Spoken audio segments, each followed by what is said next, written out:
เจ้าตื่นตัวเจ้าบัวกาบหันเยื่องนาพังพร้อมลุกควายบ่อตันหนต่างกีดก้อมก้าตัวบ่อต้อมปุ่นอายจุงเก่งเข้าไว้อย่าไปเฮือขวายต่อหน้าสบายจำไว้เน้อเจ้าจำไว้เน้อเจ้า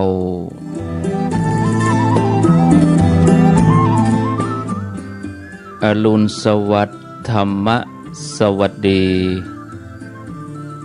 สวัสดียามเจ้าศรัทธาญาติโยมท่านผู้ฟังทั้งหลายยินดีต้อนรับเข้าสู่รุ่งอรุณวันใหม่ประกันเจ้านี้เป็นเจ้าของวันจันทร์ที่22เดือนพฤศจิกายนพุทธศักราช2564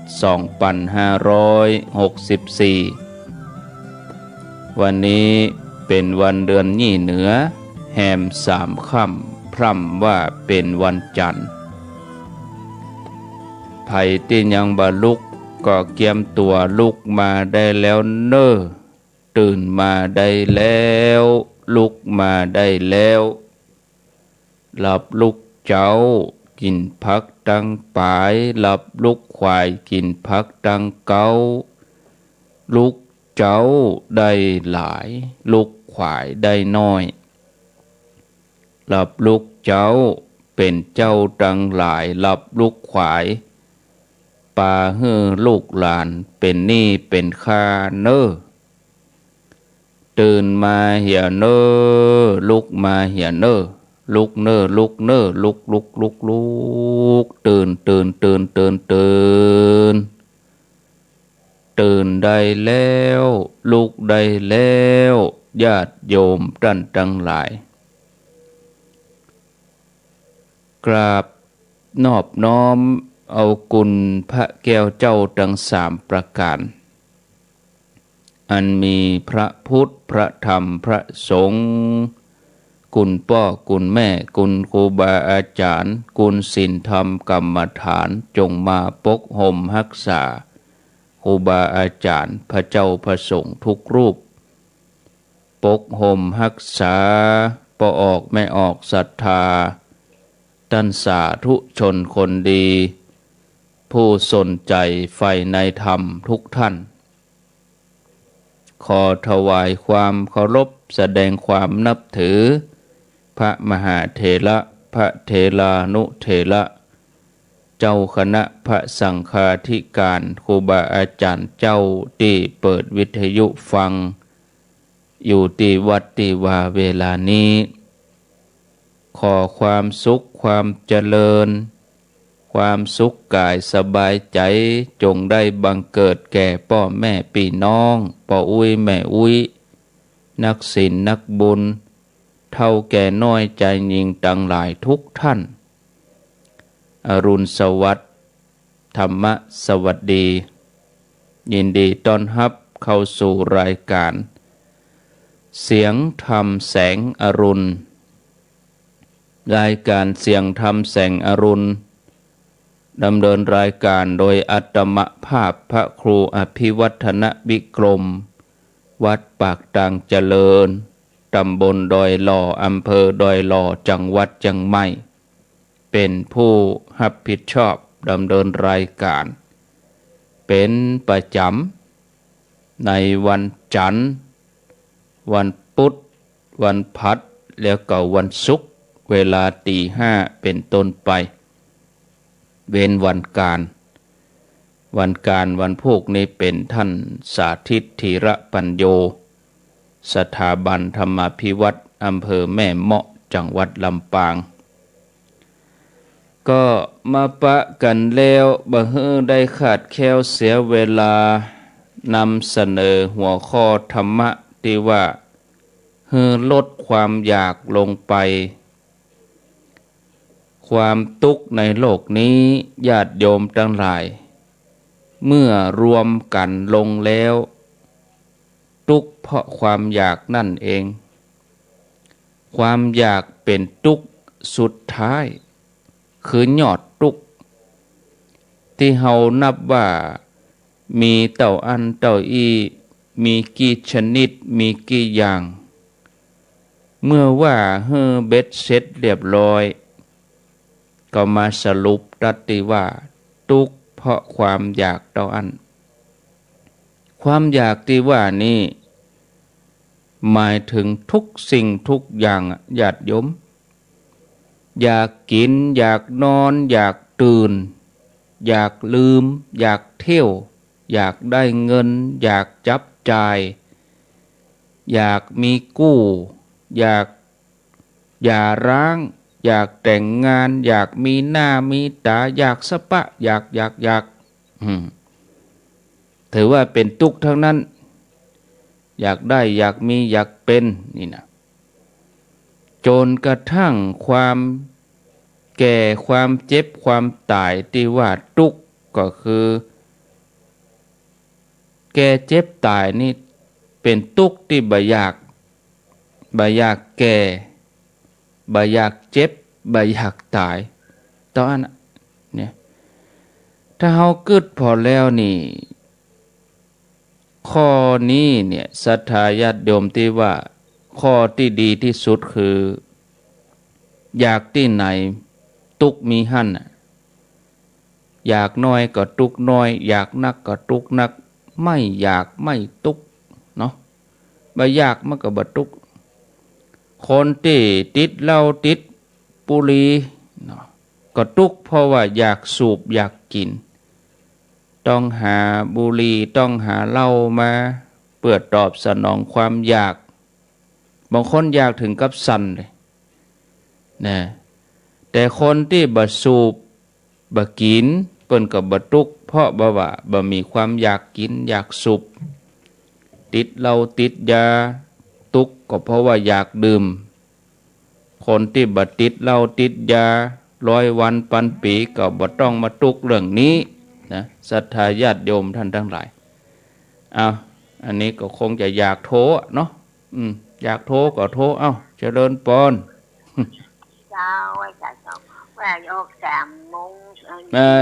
ฟังเวลาบ่เดี๋ยวนี้อีแม่ไปฟังโจมเด้อฟังธรรมะก่อนเหตุผลไปแล้วเหรออยู่ที่ไหนกันลูกตี3นะหลวงพ่ออยู่ที่ไหนแม่อยู่ไหนอยู่ลำปาง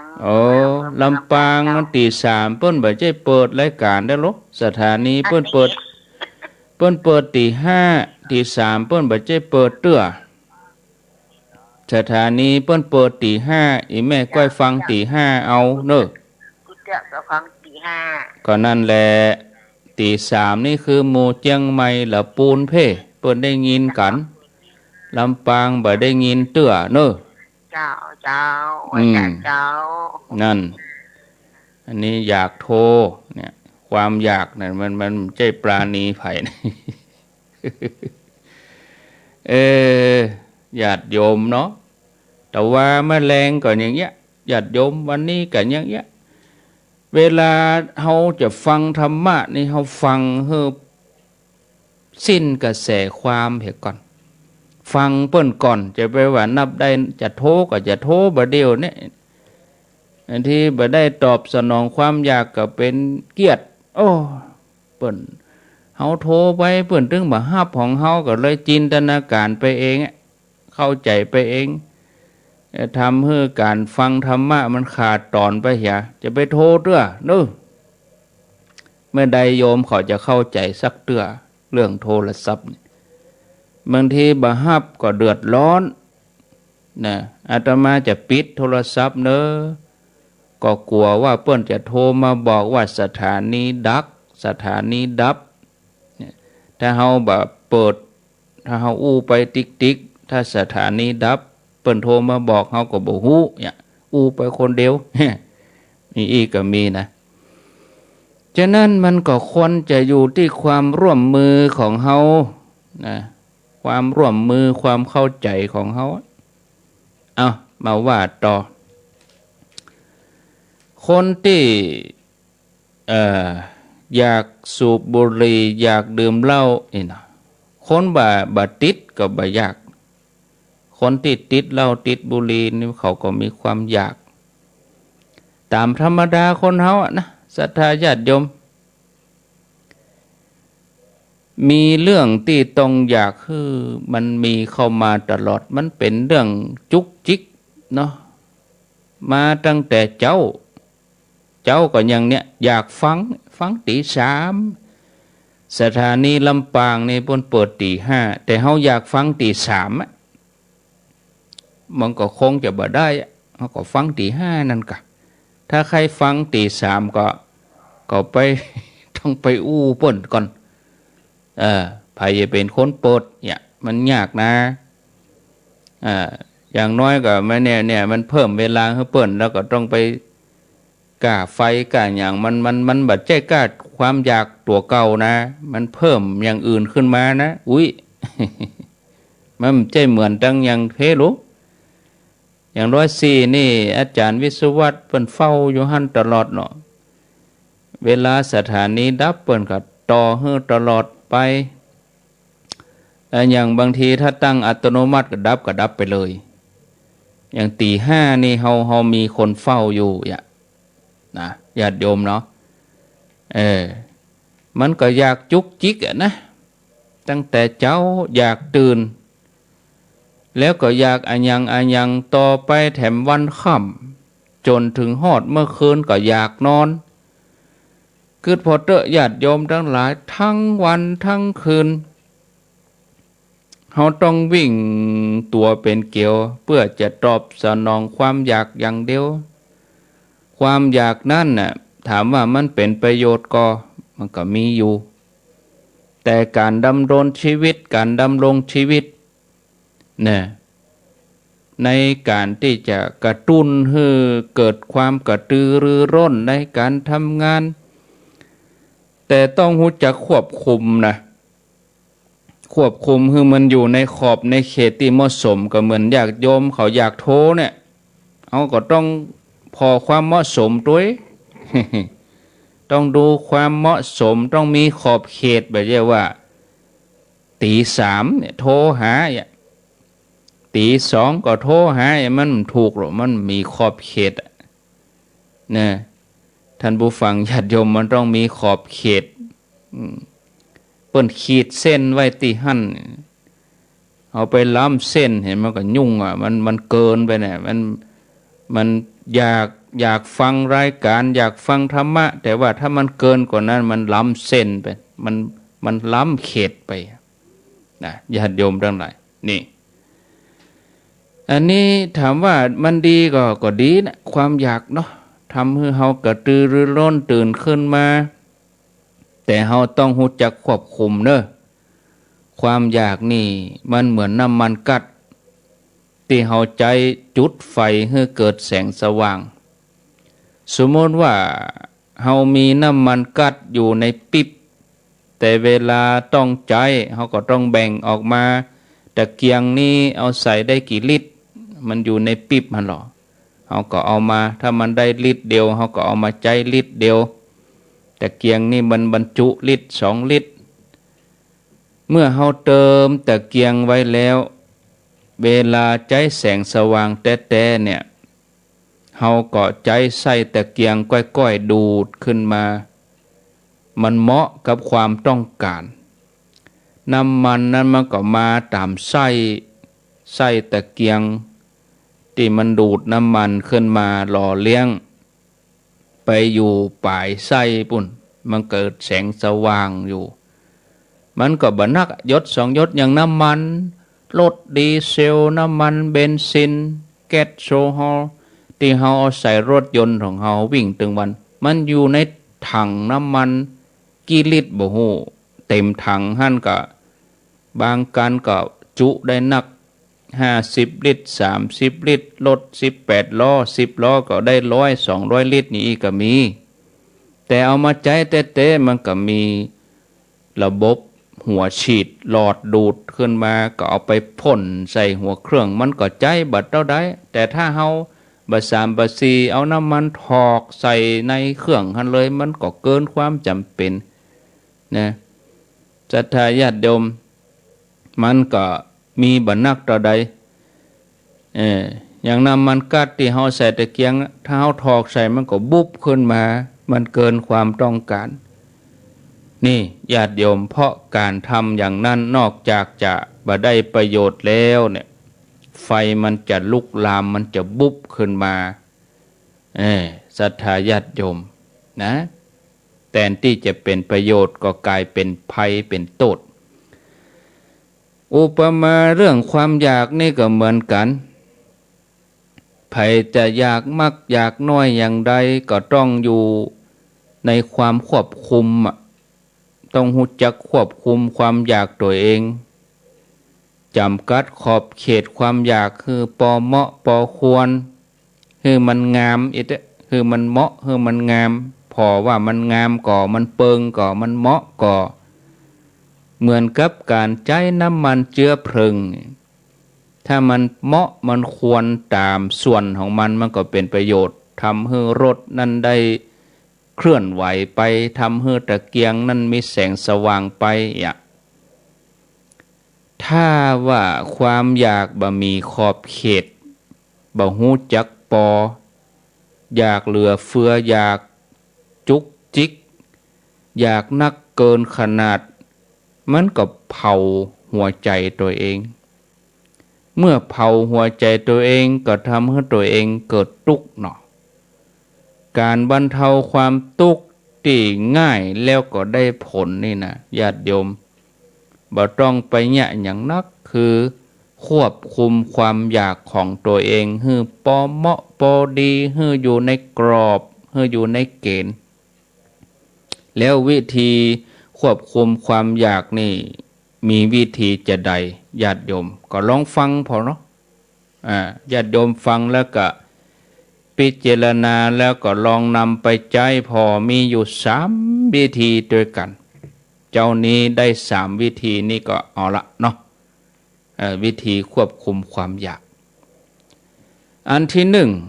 1ก็คือญาติโยมท่านผู้ฟังนี่สำรวจความอยากแยกประเภทออกว่าความอยากอันใดมันจำเป็นความอยากใดที่มันบ่จำเป็นแล้วก็เล่นงานความอยากที่จำเป็นก่อนคือตัดความอยากหมู่นี้ลงให้นักได้นักที่สุดเท่าที่จะนักได้เหลือไว้แต่ที่ตัดบ่ลงแต่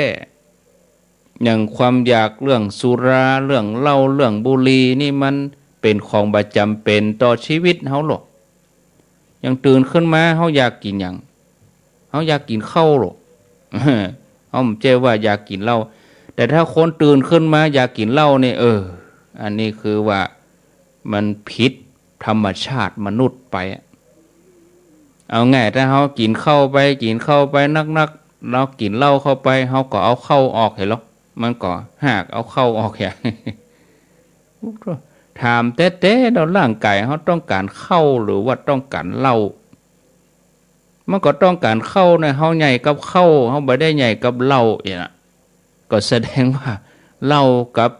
สิ่งเสพติดนี่มันเป็นของบ่จำเป็นนะอันนี้เฮาก็ต้องตัดลงไปเพราะว่าถ้ามัน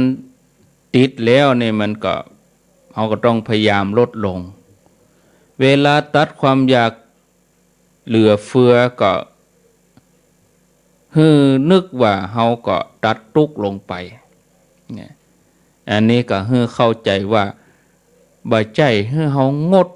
ใช้สิ่งที่เหลือเฟือต่างๆบ่ใจอย่างนั้นนะที่ว่าตัดความอยากเหลือเฟือนั่นก็คือตัดความอยากที่เผาใจของเฮาให้เดือดร้อน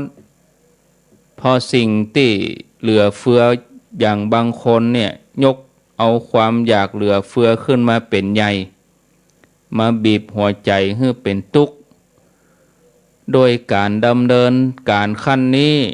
ความอยากจะลดลงเหลือเพียงความอยากที่จำเป็นต่ออันถามว่าเฮายังตื่นมาเจ้านี่เฮาอยากฟังธรรมนี่มันผิดก่อมันผิด เฮาอยากกินข้าวมันพิษก็มันบ่พิษอ่ะนะแต่ถ้าเฮาอยากไปชกชิงบิ่งราวอยากไปประทุษร้ายอยากอาฆาตพยาบาทเนี่ยมันอยากเหล่านี้มันอยากพิษอันอยากที่พิษทำไมถึงบ่ลดแล้วอยากที่ถูกเนี่ยอยากที่ถูกเนี่ยอยากปฏิบัติธรรมอยากฮู้ธรรมะอยากอาบน้ำฟังธรรมอยากที่จะมาใส่ใจในธรรมะนี่เฮากลับลดลงไปลดเวลาของเฮาไปเนี่ยญาติโยมทั้งหลายนี่ขั้นที่สองในความอยากที่จำเป็นอย่างการกินการนุ่งห่มการรวมไปจนถึงการลื่นเริงอย่างหมู่นี้ก็คือใจสติพยายามตัดความอยากที่เกินตัวออกไปเต้าที่จะพอที่จะทำได้อย่างในการกินอีเนาะก็ตัดหมู่อันที่กินจุกกินจิกกินอวดมั่งอวดมีแล้วก็กินบ่เป็นเรื่องบ่เป็นราวออกไปเหลือเฉพาะกินเพื่อเลี้ยงชีพกินเพื่อสุขภาพนะรวมไปจนถึงการนุ่งห่มก็ตัดการนุ่งห่มที่มาประกวดแข่งขันกันในแต่ละวันแต่ละยุคแข่งกันในเรื่องของยี่ห้อราคาให้เหลือการนุ่งห่มเพื่อปกปิดอวัยวะบางให้เกิดความละอายป้องกันเหลือบยุงลมแดดนี่เนาะนี่อยากเหล่านี้เราลองลดลงไปญาติโยมท่านสาธุชนท่านทั้งหลายในขั้นที่สาม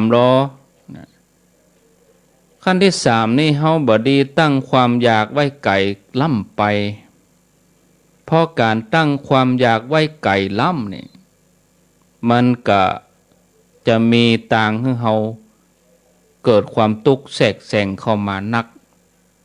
เฮือท่านทั้งหลายลองตั้งความอยากไว้เป็นขั้นเป็นขั้นยิ่งตั้งระยะที่ต่อใดเฮาจะรู้สึกว่าความทุกข์มันลดลงไปเฮาลองทำพอแม่เจ้าเนี่ยลองเริ่มต้นตื่นขึ้นมาเฮาอยากอันอย่างถ้าอยากอันที่จำเป็นแล้วมันจำเป็นขนาดไหนถ้าอยากอันที่บ่จำเป็นเฮาก็ลดลงไปที่ว่าตั้งความอยากระยะมันทีกันเนี่ยก็คือคณะที่นายกสมมุติเนาะคณะที่นายกเป็นเสมียนเกิดตั้งความอยากจะเป็นผู้อำนวยการอยากจะเป็นอธิบดีก็ฮ้อนอกฮ้อนใจอยากเป็นให้ได้ในวันนี้วันพุธอันนี้ตั้งระยะความอยากนี่ห่างเพราะจากเสมียนกว่าจะไปถึงอธิบดีนี่มันไกลบางทีทำงานจนตายก็บ่ได้เป็นเนี่ยการตั้งความอยากไว้ไกลเกินกว่าความจำเป็นอย่างนี้ก็ตัวเขานี่ก็จะถูกความอยากนั้นมาทรมานใจนั่งรอนอนรอเฝ้าแต่ดูความผิดหวังทุกวันทีนี้ถ้าเฮาตั้งความอยากฮื้อทีเข้ามานะบัดเดี๋ยวนี้เป็นเสมียนผู้น้อยอยากจะเป็นเสมียนผู้ใหญ่อันนี้บ่ไกลนะเป็นเสมียนผู้ใหญ่นี่ก็ได้เวลาบักกี้ปีเพิ่นก็เลื่อนขั้นเฮ้อเป็นหัวหน้าแผนกอีนะก็ได้เป็นหัวหน้าแผนกไปก้อยๆนะอยากเป็นหัวหน้าแผนกแล้วก็อยากเป็นหัวหน้ากองนี่นะต่อไปก็ได้เป็นนะนี่นะถ้าทำความดีนี่ศรัทธาญาติโยมทั้งหลายนะทำสถานีความอยากคือมันกระชับเข้ามาคือมันถี่เข้ามาความทุกข์มันก็จะน้อยลงเนาะยิ่งทีต่อใดยิ่งดีต่ออันเขาจะกลายเป็นคนมีโชคที่ประสบความสำเร็จง่ายได้เว้ยนะอาจจะตึงวันตึงเดือนก็ได้นะญาติโยม ที่เขาจะต้องมาผิดหวังกับความอยากที่ไกลเกินไปกลัวจะปะจะปบกับปลาเข้าไป20-30 ปีบางคนนี่ตายละความอยากตัวเองก็มี จะไปลืมเนอะญาติโยมการหาทองทีละเฟื่องทีละหุ่นพอจะหาได้ทุกเดือนสบายใจแต่ถ้าจะเอากันกำ30 บาทอู้ถึงเป็นทองนะต้องใจเวลาเป็น10 ปีถ้าเราจะหอมซื้อหมอกสลึงกะ50 ตังกะเนี่ยมันก็ได้มันบ่เกินกำลังเราอยากจะมีทองไว้สักเส้นหนึ่งนี่นะ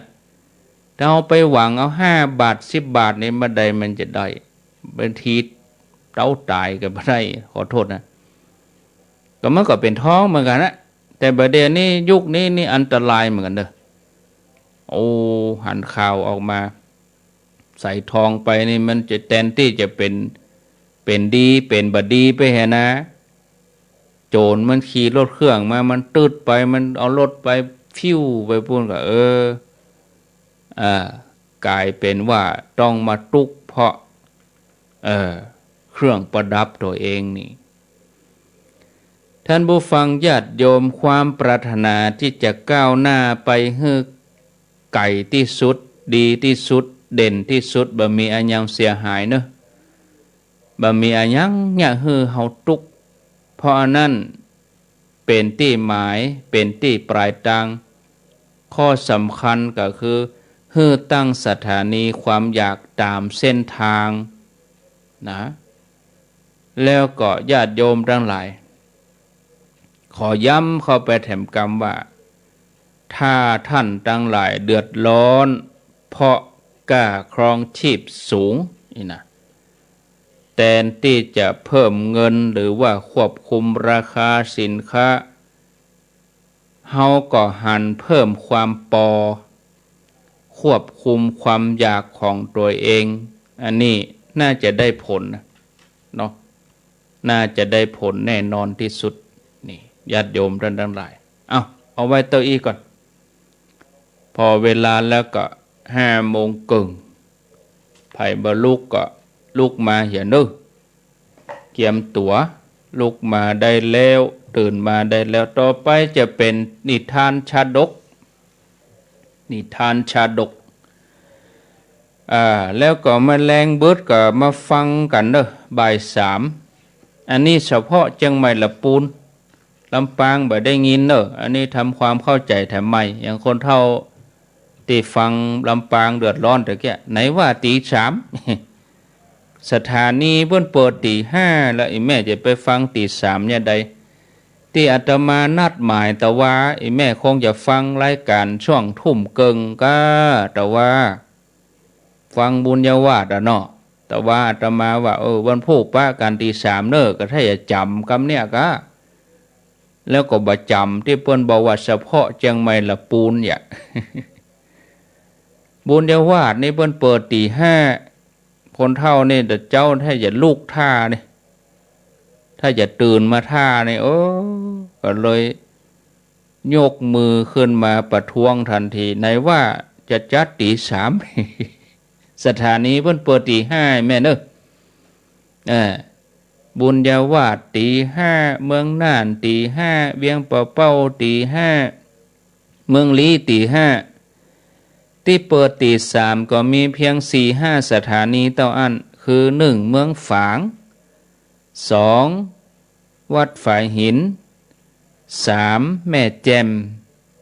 4แดนดินถิ่นล้านนาที่สันปะตองแล้วก็5ห้วยตองซักเท่านั้นย้ำโดยว่าเท่านั้น5สถานีนี้เท่านั้นที่เปิดตี 5นอกจากนั้นตี 3ก็นอกจากนั้นเปิดตี 5สถานีเท่าอันที่เปิดตี 3ก็คือหมู่ที่จะได้ฟังตี 3ก็มีเมืองฝางแม่อายชัยประการเนาะแล้วก็หมู่ที่เปิ้นอยู่ในเวียงฟัง104ฝ่ายหินแล้วก็หมู่ที่อยู่สันปะตองหางดงป่าซางบ้านทิบ้านทาดอยหล่อที่เปิ้นฟัง103.50แดนดินถิ่นล้านนาอยู่หงงัวน้ำบ่หลวงสันปะตอง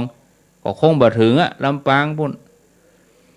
แล้วก็มีหมู่ที่เปิ้นฟังแม่แจ่มอำเภอแม่แจ่มเชียงใหม่เว้ยนะมนต์เสียงธรรมแล้วก็ที่ห้วยตองสัก5 สถานีเท่านั้นที่เปิดตี 3นอกจากนั้นรอฟังตี 5นี่นอกจากนั้นมีไหนก็จะมีเวียงปะเป้าเหียมีเมืองลีมีเมืองน่านแล้วก็มีลำปางแล้วก็ที่ 89.50 บันทุ่งเรดิโออันนี้เปิดตี 5เน้อแม่เน้อนี่จะไปจำก็ตี 3ก็แล้วไปลูกมาตี 3แล้วมาเปิดวิทยุโซ่บ่ได้ยินแล้วก็จะเดือดร้อนทำไม เดือดร้อนอาตมาไปเนี่ยโทรมาห้องอยู่ติ๊กอ่ะเนาะเป็นอย่างคนเท่าก้อยเข้าใจกันไปกันน้อยถ้าใครฟังตี 3ตี 4ก็บอกให้ท่านมาหาท่านกะบอกให้ท่านมาหาสมชาติท่าน เพิ่นมาเปิดสถานีตี 3กำนันได้ฟังอ่ะบ่ได้ขึ้นอยู่กับอาตมาเนอะแต่ละสถานีนะขึ้นอยู่กับผู้อำนวยการขึ้นอยู่กับเจ้าหน้าที่ที่เปิ้นอยู่กับสถานีหั่นส่วนอาตมาเขานี่อาตมาเขาก็จัดตามเวลาถ้าเปิ้นเปิดตี 5อาตมาเขาก็ได้ออกอ่ะ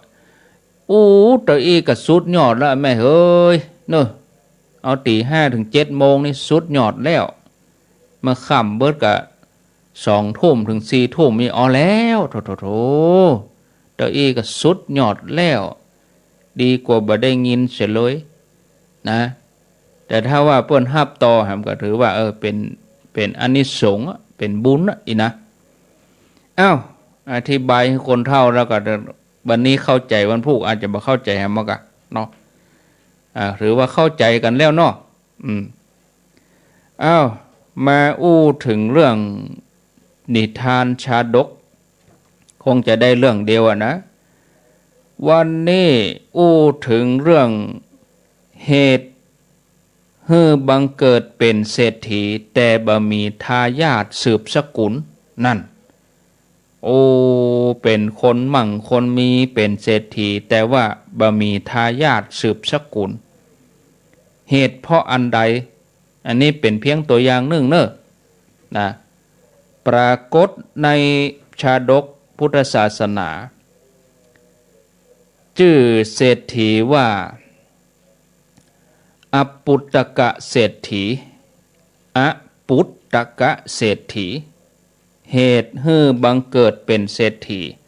แต่ว่าบ่มีทายาทสืบสกุลเรื่องราวเป็นอย่างใด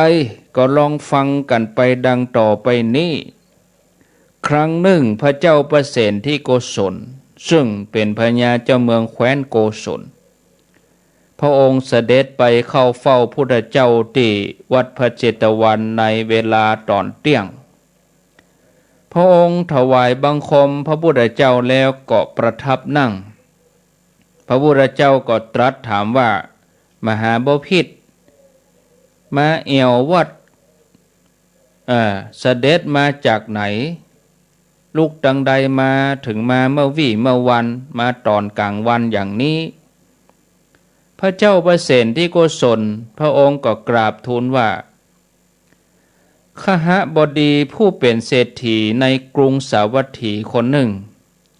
ถึงแก่กรรมไปแล้วบ่มีลูกบ่มีเต้าบ่มีบุตรธิดา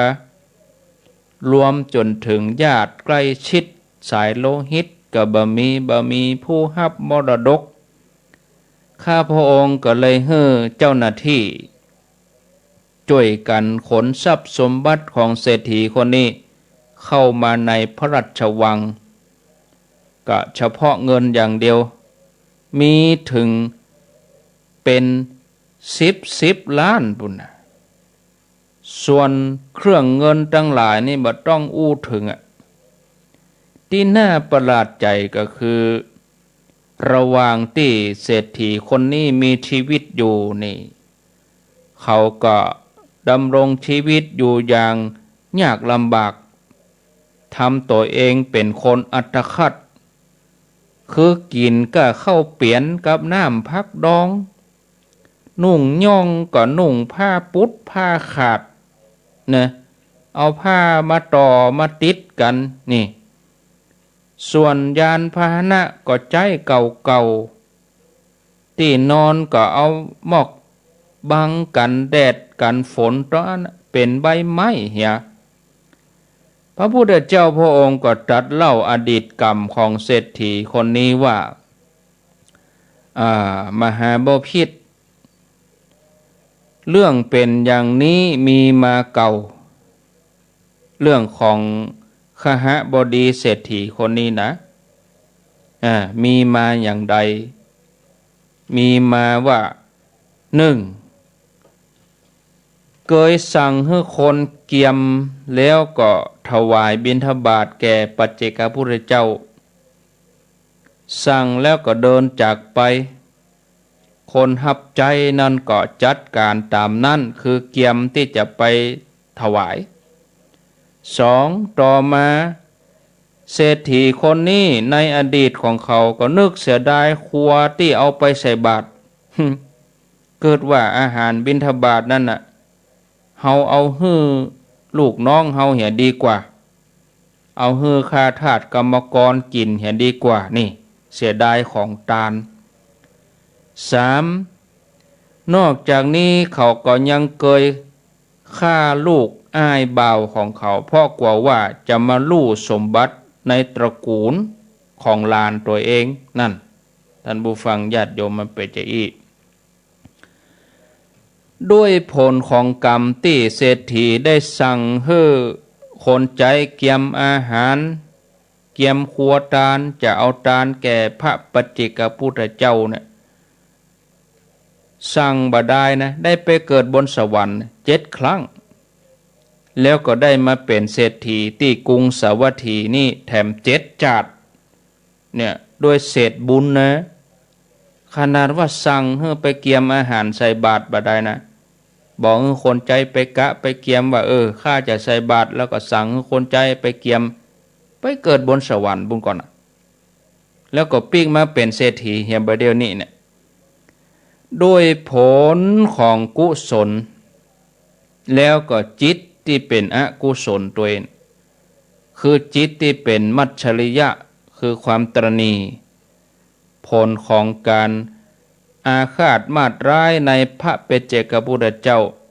คือเสียดายเศรษฐีเกิดความเสียดายครัวที่เกียมไว้ว่าครัวหมู่นี้เอาฮื้อคนใจเฮากินเห็นดีกว่านะท่านผู้ฟังญาติโยมนะเฮามีทาสมีกรรมกรนะเนี่ยอย่างเขาถึงบ่ได้กินดีบ่ได้นุ่งห่มดีนี่ศรัทธาญาติโยมเพราะกรรมเป็นอย่างนี้เพราะเสียดายครัวทานของทานตัวเอง3ด้วยผลของอกุศลกรรมที่ได้ฆ่าลูกของอ้ายบ่าวซึ่งเป็นลูกคนเดียวของอ้ายตัวเก่าเนี่ยเขาก็เลยไปตกมโนหกมกไหม้ได้หลายร้อยหลายพันปีด้วยเศษของอกุศลเนี่ยถ้าเมื่อเขาเกิดมาก็บ่มีลูกบ่มีธิดาบ่มีบุตรได้สืบสกุลนะจะนั่นทรัพย์สมบัติของเขาก็เลยถูกขนเข้าไปในคลังหลวงเนี่ยพระองค์ทรงตรัสว่ามหาบพิตรบุญเก่าของเศรษฐีนี่หมดแล้วบุญใหม่ก็บ่ได้สะสมไว้เศรษฐีนี่ก็กำลังถูกไฟเผาอยู่ในนรกปุ่นชื่อว่ามหาโลลุวะนรกจากนั้นพระองค์ก็ทรงตรัสแถมว่าเข้าเปลือกทรัพย์เงินทองสิ่งของที่ห่วงแหนอย่างใดอย่างหนึ่งหรือทาสกรรมกรคนหับใจผู้อาศัยที่มีอยู่ถึงหมดนั้นเขาก็นำไปบ่ได้จำเป็นต้องละทิ้งไว้ทั้งหมดบุคคลทำกรรมใดตั้งกายวาจาใจกรรมนั้นจะเป็นสมบัติของเขาถึงจะนำไปกรรมนั้นย่อมติดตามเขาไปเหมือนเงาตามตัวฉะนั้นบุคคลควรทำกรรมดีสะสมไว้เป็นสมบัติในโลกหน้าเพราะบุญทั้งหลายจะเป็นที่เปิ้งของสัตว์ทั้งหลายในโลกหน้า ในอดีตกรรมของเศรษฐีนี่ก็มีปรากฏเหมือนกันปรากฏอยู่ว่าเศรษฐีคนเนี้ยได้พบพระปัจเจกพุทธเจ้าหลายครั้งแต่ก็บ่เคยถวายอาหยังแก่ท่านวันนั้นเศรษฐีตื่นมาเจ้าก็กินอาหารอย่างประณีตเสร็จเรียบร้อยก็นั่งชำระฟันแปรงฟันอยู่ที่ซุ้มประตูหันใส่ปัจเจกพุทธเจ้าเปิ้นก็เกิดความคิดจะถวายทานก็เลยห้องภรรยามาสูมานี่ก่อนเนาะไปเอาครัวไปใส่บาตรตู้เจ้าไปนี่นะแล้วตัวเก่าก็ไปเนี่ยการอย่างอื่นภรรยาเกิดว่าเมินแล้ว ที่เฮาบ่ได้ยินกรรมนี้กรรมที่สามีเป็นคนสั่งให้เฮาใส่บาตรบอกว่าเธอจงไปถวายทานนี่นะถ้าเป็นกรรมบ้านเฮาก็ว่าสูไปใส่บาตรไปตู้เจ้ามานี่เนาะโอ้วันนี้เศรษฐีสั่งให้เฮาไปใส่บาตรแล้วก็บ่ได้สั่งให้ถวายแก่บุคคลทั่วไปนะให้ไปถวายแก่พระปัจเจกพุทธเจ้าเฮาจัดทานนะทานตามปกติบ่ได้เฮาจะต้องไปแปลงอาหารอย่างดีอย่างประณีตเสร็จแล้วร้อยผู้เป็นภรรยาก็ออกจากบ้านไปเสาะครัวซื้อหยังเรียบร้อยแล้วก็ไหว้พระปัจเจกพุทธเจ้าเตรียมอาหารอันประณีตใส่บาตรกล่าวนิมนต์ให้พระปัจเจกพุทธเจ้าเนี่ยไปนั่งในบ้านรอหั่นก่อนจากนั้นผู้เป็นภรรยาก็นำข้าวสาลีของเกี้ยวของฉันของประณีตเอาใส่จนเต็มบาตร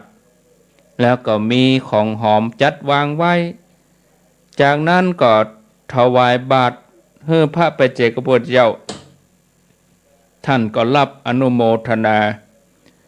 ฝ่ายเศรษฐีปิกเข้ามาถึงในบ้านหันพระปัจเจกพุทธเจ้ากำลังเดินออกจากบ้านตัวเองก็ถามว่าผมสั่งให้เขาถวายบิณฑบาตแก่ท่านได้รับอาหารบิณฑบาตแล้วกาพระปัจเจกพุทธเจ้าก็ตอบว่าได้แล้วอาตมาได้แล้วท่านเศรษฐีก็ไปเง้อพอในบาตรกลิ่นของอาหารที่อยู่ในบาตรเนี่ยกระทบจมูก เศรษฐีบาอาจจะห้ามความคิดขึ้นมาได้กึดเสียดายโอ้ครัวที่อยู่ในบาตรเนี่ยมางามมาดีเป็นของประณีตภรรยาเฮานี่ทำอาหารอย่างดีเลยกะใส่บาตร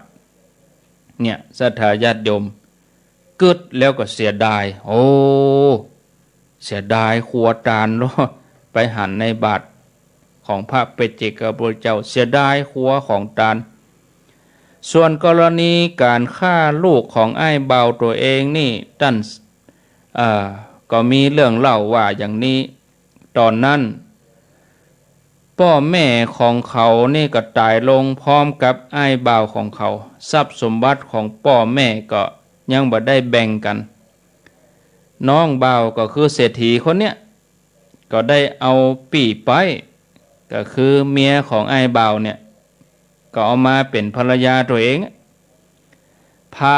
คนที่เป็นไอ้บ่าวแล้วก็ปี่ไปก็มีลูกด้วยกัน1 คนก็คือขอโทษลูกติดเมียนะขอโทษนะเมื่อรอนคนนี้ใหญ่ขึ้นมานะคนทั้งหลายก็บอกว่าสมบัติทั้งหมดนี่มันเป็นของเธอเนอะพ่อเธอตายละและบัดเดี๋ยวนี้ก็คนที่เป็นพ่อเธอคนบัดเดี๋ยวนี้ไม่ใช่พ่อแท้นะเจ้าตัวก็ได้ฟังอย่างอันหูว่าตัวเองเนี่ยไม่ใช่เป็นลูกแท้ของเศรษฐีคนนี้นะแล้วก็หูว่าตัวเองต้องเป็นเจ้าของทรัพย์อันเนี้ยคือที่มาที่ไปที่เศรษฐีจะต้องฆ่าลูกอ้ายบ่าวของตัวเองคือเป็นลูกติดเมียเนี่ยต่อไปถ้าเฮาแก่เฒ่ามาแล้วสักวันสมบัตินี้เฮาคงจะถูกแย่งไปเฮาควรฆ่าทิ้งเสียแล้วก็หลอกเอาละอ่อนคนนี้ไปฆ่าทิ้งในป่าจงลงบ่อ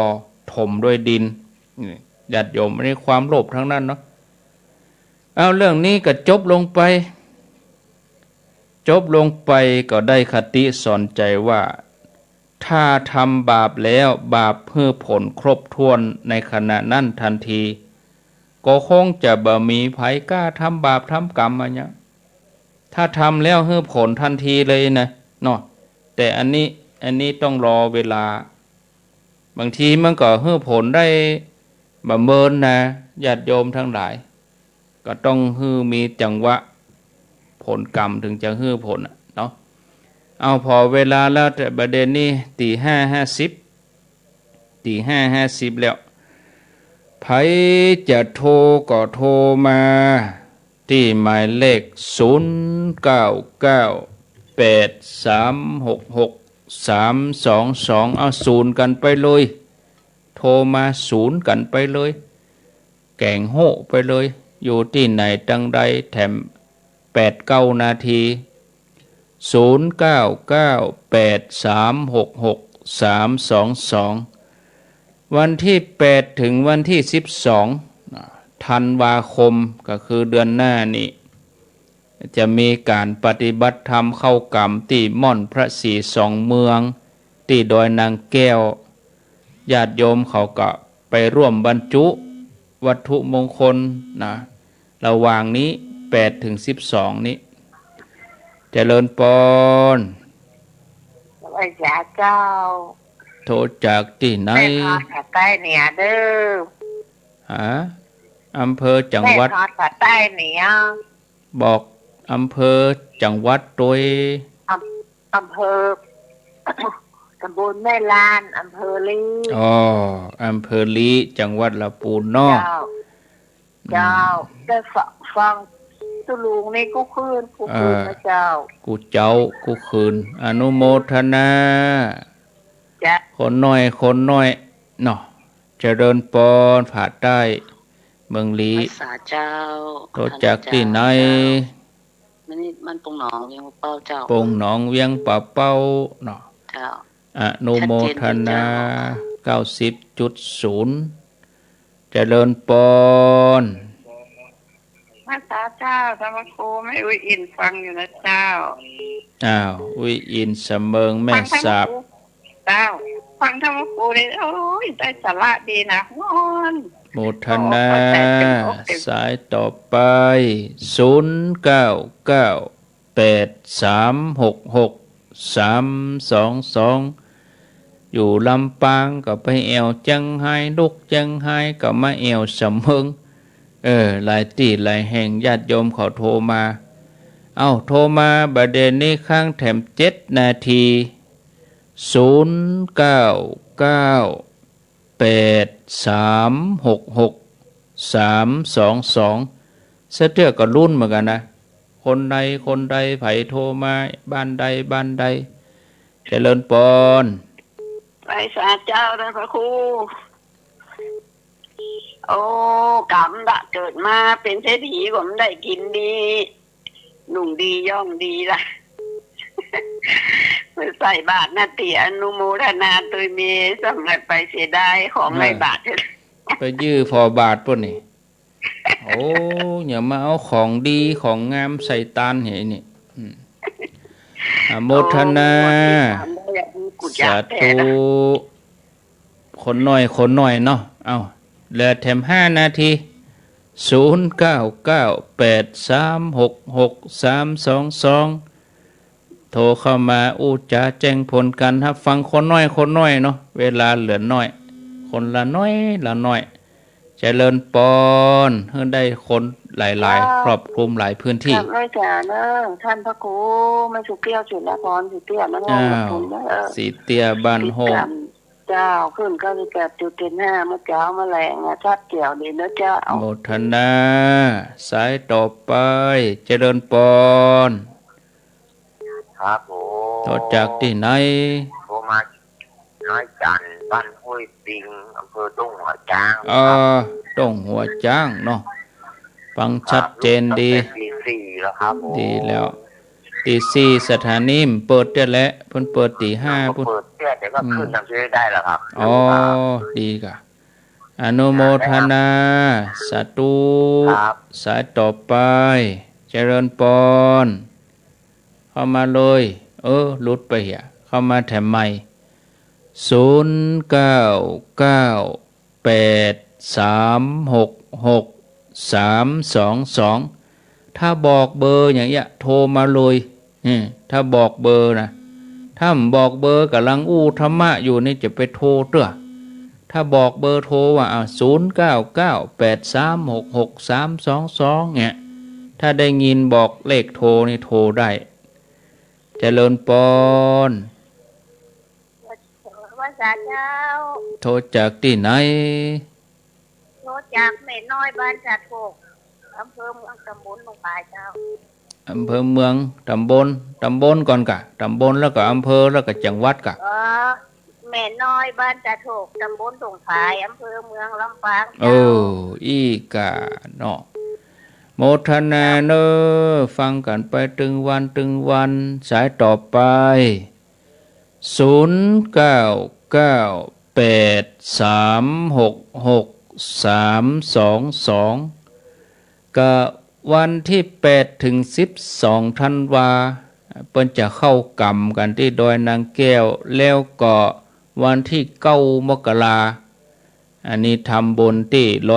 104วัดฝ่ายหินเนาะเปิดห้องส่งห้องออกอากาศใหม่ห้องส่งใหม่ที่104วัดฝ่ายหินเจริญปอนเจ้าไว้สาเจ้าสังฆคูแม่อำพรกันทมีพันลังกาเวียงป่าเป้าเจ้า